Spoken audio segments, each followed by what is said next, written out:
Салам алейкум, хурматли милләттәштәр, хаумагы дуттар, здравствуйте, уважаемые подписчики моего канала. 15-16 августа произошла очередная годовщина знаменитых событий на Куштау, которые произошли в 2020 году. Тогда, напомню я, весь многонациональный народ Республики Башкортостан, собравшись, смогли отбить в двухдневной битве гору Куштау из рук жадных олигархов, которые владели башкирской сотовой компанией, и команды Хабирова. Тогда Хабиров отдал приказ о том, что он отдает Куштау на разработку под соду для башкирской содовой компании. Многонациональный народ Республики Башкортостан сказал нет, гора разрабатываться не будет. Началось противостояние, которое вылилось в активную фазу борьбы именно 15 и 16 августа. Народ тогда победил. Москва была вынуждена вмешаться. Лично Путин вмешался.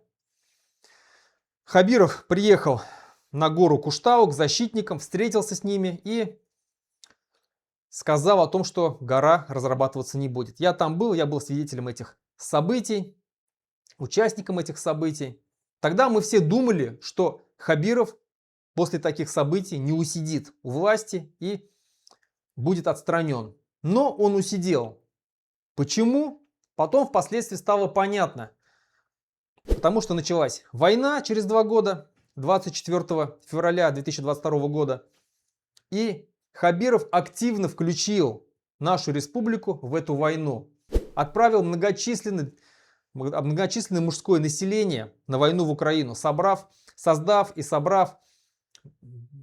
огромное количество различных воинских формирований башкирских, отправив огромную сумму денег, различные гуманитарные грузы, постоянно выплачивая на нужды контрактников, их семьи, различной поддержкой и так далее, и так далее. То есть миллиарды и миллиарды денег из Республики Башкортостан шли на поддержку этой войны. Хотя мы эту войну не начинали. Республика Башкортостан вообще никакого отношения к этой войне не имеет. Абсолютно. Войну начал кто? Путин и его банда там в Кремле, не спрашивая никого, не спрашивая и Республику Башкортостан. Однако мы, так как мы являемся колонией, бесправной колонией, вынуждены были участвовать в этой войне, отправлять своих людей, отправлять очень много денег на эту войну. Что имеем мы в итоге? Мы имеем в итоге более 10 тысяч погибших на этой войне на сегодняшний момент. Первое место среди всех регионов республики. Число погибших приближается к 11 тысячам на сегодняшний момент и более 6 тысяч пропавших без вести. Вероятность того, что они умерли, равняется 99%. Так говорят специалисты военные. Потом произошли баймакские события в разгар войны, когда вроде бы любые протесты были запрещены. За любое какое-то протестное слово сразу же заводили уголовное дело, начинались репрессии. И тут масштабные протестные события в Республике Башкортостан, которые получили впоследствии название баймакских событий. Тоже при правлении Хабирова. И тоже мы все начали думать, что все, но теперь-то точно Хабиров уйдет с поста, снимут его. Потому что, допустив такое, это была большая ошибка со стороны Хабирова, это большой провал со стороны внутренней политики Республики Башкортостан. Но он усидел. Сейчас тоже выясняется, почему он до сих пор сидит. Во-первых, он продолжает максимально поддерживать войну, максимально отправлять туда деньги, отправлять людей.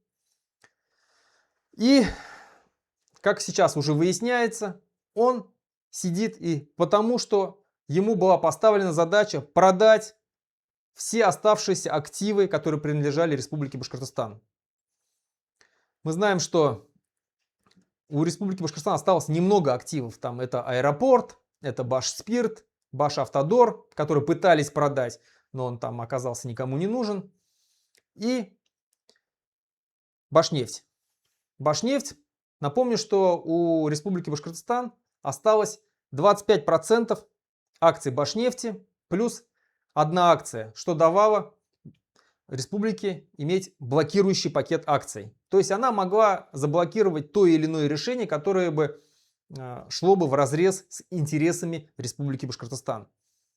И вот в июне этого года, 2026 года, Андрей Назаров, премьер-министр Республики Башкортостан, председатель правительства, заявил о том, что Башкортостан продал, не будет продавать, а уже продал, оказывается, часть пакета акций от того, что принадлежало нашей республике. Как выяснилось, потом они продали что-то около более 6% акций. За это они выручили 14,8 миллиардов рублей. Все тогда возмутились. И какая формулировка была? Как они объяснили, что они продали этот пакет акций? Оказывается, это было продано для того, это был вклад Республики Башкортостан в войну. В идущую войну. Ну, вклад в победу, так называемую, да, вот. Это, конечно же, отмазка. Это, конечно же, отмазка. Очень глупая такая отмазка. На самом деле, мы все прекрасно понимаем, что Роснефть, который принадлежит более 50% акций Башнефти, конечно же, хотела иметь весь остаток пакета акций. И она давила, Сечин и вообще руководство в Кремле давили на Республику Башкортостан, чтобы они продали весь оставшийся пакет акций. Его решили продать частями. Сперва продали 6 с чем-то процентов. И вот буквально на днях стало известно, что когда Хабиров встречался со СМИ, он заявил, что Республика Башкортостан будет продавать оставшийся весь полностью пакет акций Башнефти. Что в этот раз он заявил? Он заявил, что он назвал остаток акций бессмысленным, поскольку после продажи первого пакета республика уже не контролировала предприятие. Деньги от продажи позволят региону закрыть определенные обязательства и начать работу над новыми объектами, заявил гауляйтер Республики Башкортостан Ради Хабиров. То есть сперва они продали пакет акций как вклад в победу России над Украиной якобы, а потом остаток продали, потому что держать остаток пакет акций является бессмысленным, якобы потому что мы не контролируем. Но это любой человек, который экономически понимает в экономике хоть в чем-то, вообще который умеет держать бюджет свой, понимает прекрасно, что это просто бессмыслица. То, что заявил глава Республики Башкортостан Ради Хабиров. Хабиров просто зарезал курицу, которая несла золотые яйца. Да, сейчас он продаст остаток весь, выручит какие-то миллиарды, закроет госдолг Республики Башкортостан, который на начало августа составлял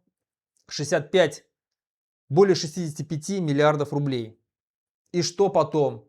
А какая ситуация вокруг нас меняется экономически? Нет. Война продолжается? Продолжается. Республика участвует в войне? Участвует. Республика будет продолжать оплачивать расходы на эту войну? Конечно, будет продолжать. Соответственно, ничего не поменялось.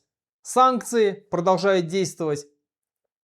Расходы, дефицит бюджета продолжает расти. На конец июля дефицит бюджета составлял 15 миллиардов рублей. То есть ничего не поменяется. Сейчас временно все это закроется, погасится, а потом опять мы будем влезать в долги. Но уже Башнефти нету. А Башнефть, я напомню вам, она приносила четверть дохода в бюджет Республики Башкортостан. Четверть. Это огромные деньги, это огромный процент. И его больше не будет у нашей республики. Не понимать этого может только совершенно глупый человек. Хабиров, но я не думаю, что он глупый человек. Он просто мерзавец. Мерзавец, конченый подлец, которому плевать на будущее нашей республики. Он лишил будущего нашей республики, лишил будущего наших детей, внуков, правнуков. Потому что нам придется потом жить, нашей республике придется жить без существенного процента, в 25% дохода в бюджет. Где мы будем брать эти деньги? Абсолютно. Мы и так были дотационными. Хотя дотационными мы являемся только потому, что нас сделала таковой Москва.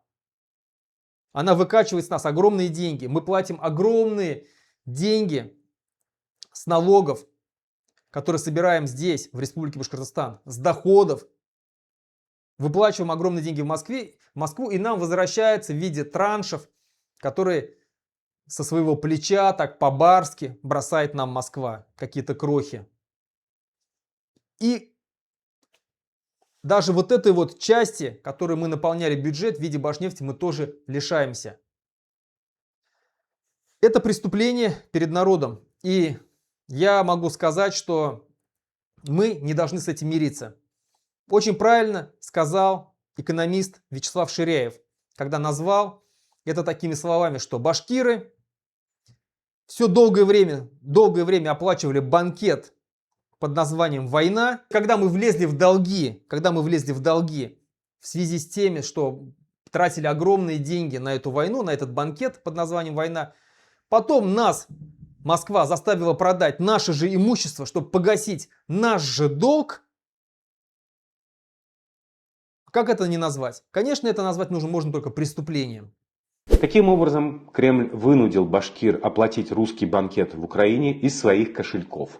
А когда башкирам не стало хватать денег на жизнь, Кремль купил у них за бесценок, по сути, все имущество, которое было у республики, чтобы на вырученные деньги башкиры могли продолжать оплачивать банкет Кремля еще некоторое время. Вот этот русский банкет за счет башкир, а теперь башкиры еще продали все, что у них было, чтобы продолжать оплачивать этот русский банкет. И что потом? Что ждет нас в будущем? Мы сегодня ничего не можем сделать с этим. Придется это все терпеть. Да, некоторые говорят, нужно там подниматься, восставать и так далее, но сейчас нет у нас таких сил, чтобы поднимать восстание. Можно, конечно, максимально выразить свое презрение Хабирову в комментариях. Можно устроить забастовку. Я считаю, что это очень действенный способ. Просто не выйти в один день, прекрасно показать тем самым наше единство и наше несогласие с проводимой политикой как Хабирова, так и всей России, путинской России. Мы не согласны с этой политикой, вот мы не выходим в один из дней. Не выходим, условно, допустим, 1 сентября. Вот никто не вышел. Это будет существенный показатель того, что мы против. Жители Республики Башкортостан против всего этого. А если забастовка будет продолжаться не один день, а неделю, что тогда? Республика понесет огромные убытки. Москва понесет огромные убытки. Россия понесет огромные убытки. Это как один из методов. Но мы не должны этого прощать. Мы должны максимально помнить и максимально противостоять этому.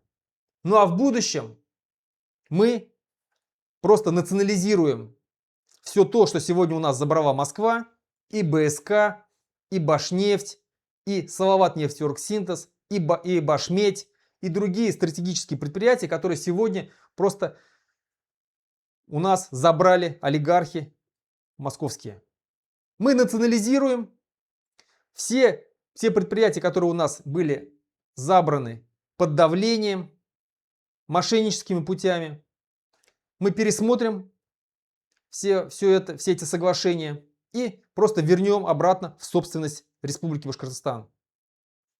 А потом уже проведем честную приватизацию, оставив за Республикой Башкортостан контрольные пакеты акций. Но это будет только при независимом Башкортостане. Такое можно сделать только при независимом Башкортостане. Пока мы будем находиться в составе России, с нас будут выкачивать и природные ресурсы, и доходы, и будут заставлять продавать нас все имущество, которое у нас еще осталось. Но у нас практически ничего не осталось. Там остался еще аэропорт в собственности республики, Башспирт, Башавтодор, Башкиравтодор. Ну и вот совхоз Алексеевский сейчас продают. Практически ничего не осталось. Но еще раз говорю, мы не должны с этим мириться. Мы для себя должны четко поставить цель, что мы вернем все обратно. А Хабиров и его команда, все, кто участвовали в разбазаривании всего достояния нашей республики, мы отдадим под суд. Суд будет суровый и беспощадный. На этом все. Хау булыгыз, хөрмәтле милләттәшләр, очрашырга тиклем.